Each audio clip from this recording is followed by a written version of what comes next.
يا السلام الخوت، اليوم غادي ندير لكم طريقة الدخول الى سيرفر اكس مود اخوتي في فري فاير. هم الادوات اخوتي، غادي نخلي لكم اخوتي الرابط ديال الادوات اللي نستخدموها اخوتي في اول تعليق مثبت. اول حاجه اخوتي ادخلوا لزارشيفر، يكون عندكم اخوتي جوج حوايج، تكون عندكم فري فاير امازون وهذا الملف جلوبال داتا. هذا ديروا تثبيت الفري فاير.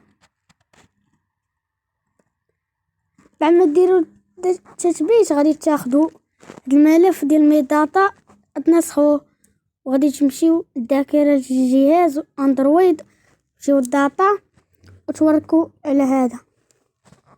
نمشوا ديروا الملف تماك، تخرجوا وتنسخوا الاي دي اللي تماك، تنسخوا الاي دي ديالكم ديال فري فاير صحيح وتدخلوا لهذا التطبيق. ديروا موقع الاي دي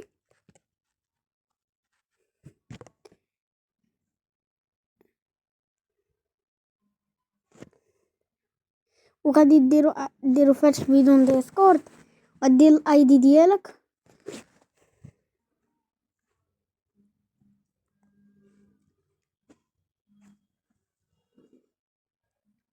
بعد ما ديروا فتح بدون ديسكورد،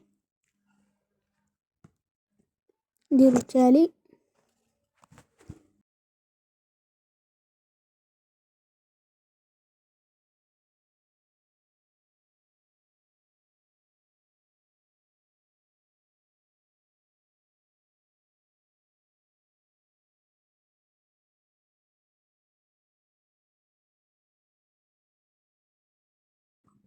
بعد ما ديروا الخطوات اخوتي ديروا نسخ.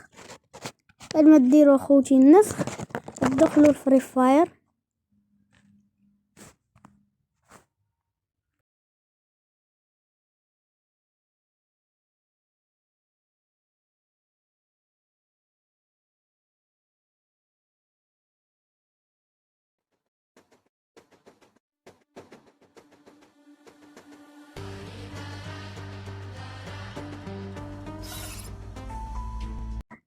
كما كتشوفوا الاخوان حنا دخلنا اخوتي ساكورا وشارت الفي بحال هكا.